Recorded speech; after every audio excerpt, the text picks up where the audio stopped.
his lady over and I have my guy over, and I want to give him a kiss. What's good, good people? And welcome to It's Just Not Up. Alright, so it's almost the holiday season, you know, Thanksgiving, Christmas, and some guys may want to bring their significant other home. How do you feel about me bringing a guy home?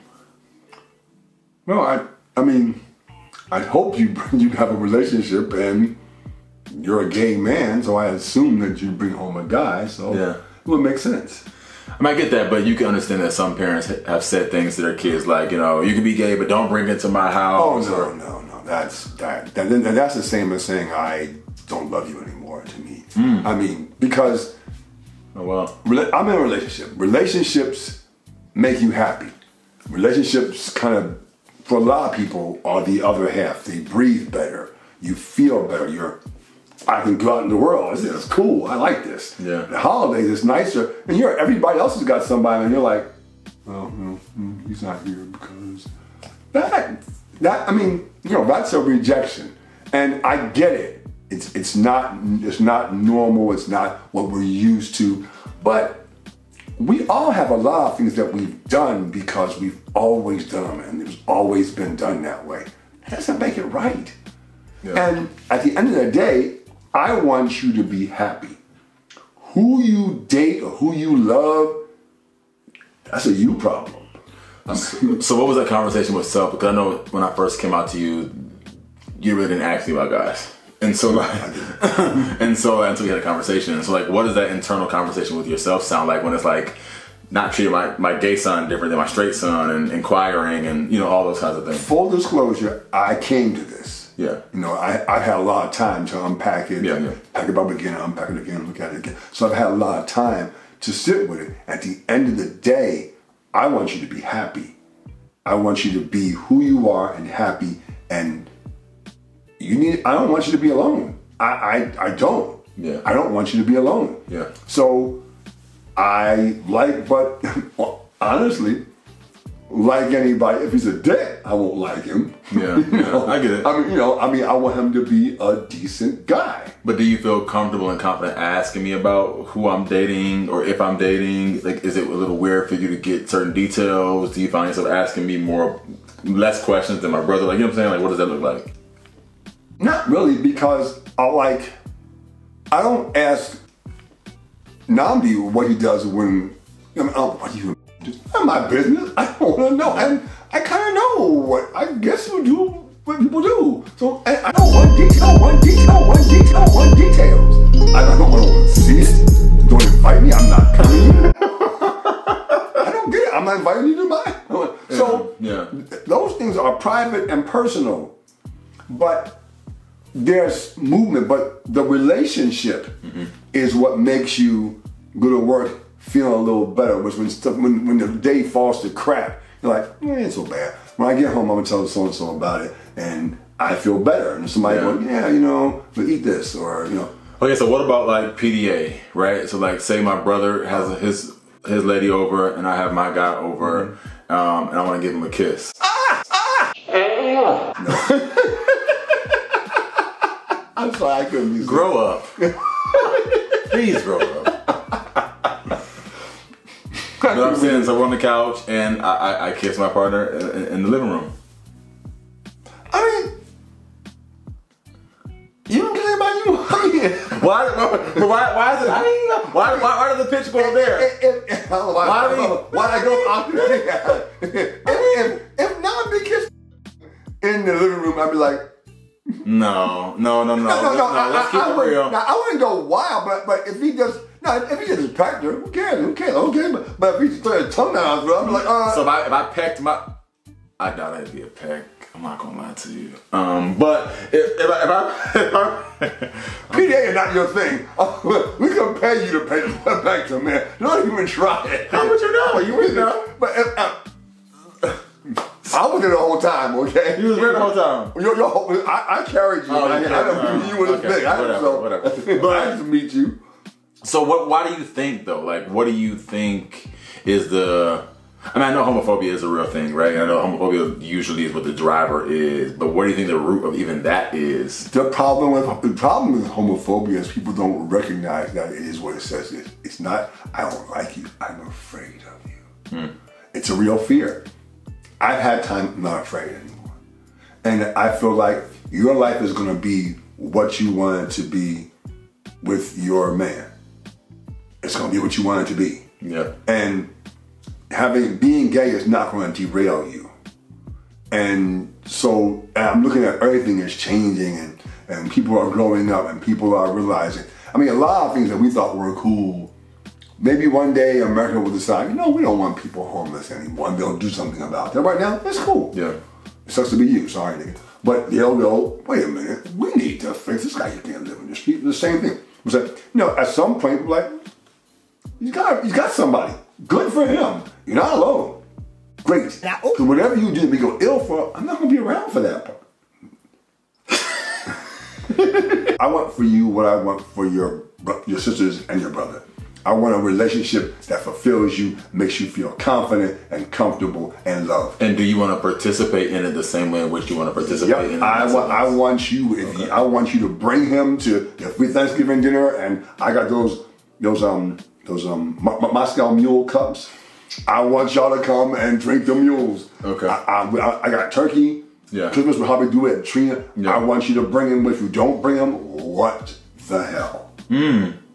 Why is he not here? Okay. Because what's the point? I mean, I think... What, you playing me now? I get that. I'm agreeing.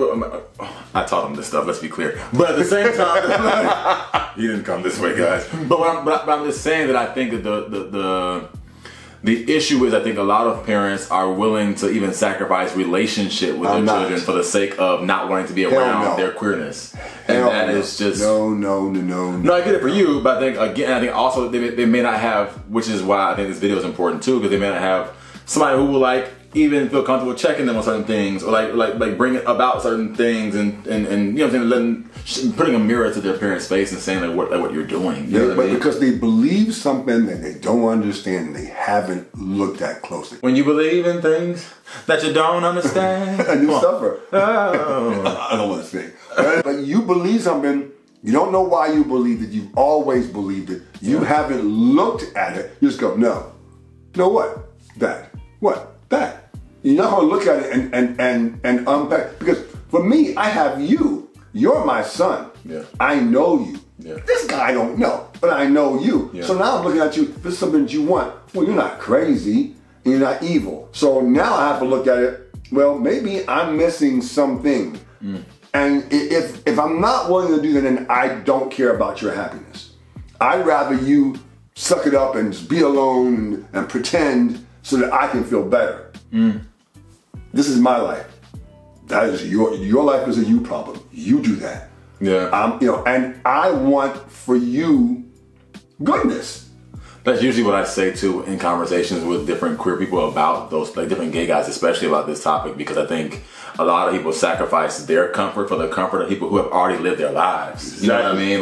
Exactly. They have lived fully. They've gotten married. They've had you. They had the opportunity at these things, and also what it means for what even developing a family looks like. A lot of times, even when deciding our type, right? Sometimes you'll hear straight men talk about, I can't bring her home to mom. I can't bring her home to my dad. You know what I'm saying? They'll say things like that. But you don't really hear gay guys say it, because a lot of us don't think about even bringing a guy home. We don't think about what it means, your partner to be cool with your dad, or your partners even meet your dad, essentially. You have been in full relationships with people who they live with, people who they've been with, people who they've done all these things with, right? And haven't even been able to introduce them to their families because their family is uncomfortable. And so what advice would you give to any dad that is saying that I'm cool with you being gay, but you can't bring that thing around me? Because a lot of times I think also we give people credit for not bashing our queerness, right? As long as you say you're cool being gay, that's all we hear. So now we feel bar is low. Right, the bar is very low. So we're okay, cool. Well, I guess not bringing home is not that bad, because he's not mad at me being gay, you know. So what do you then say? Because that father may not feel homophobic. He may feel like he's also I ain't got a problem being gay. Just don't bring it here. What do you say? I would say to any father, love your son. I say, love your child. If it's a daughter, she's gay, or a son and he's gay, love your child. And what you want, what I want for you is something I want for Nama, something I want for Asha. I want you to have somebody in your corner, your person, mine. And so you go, hey, babe. He goes, what?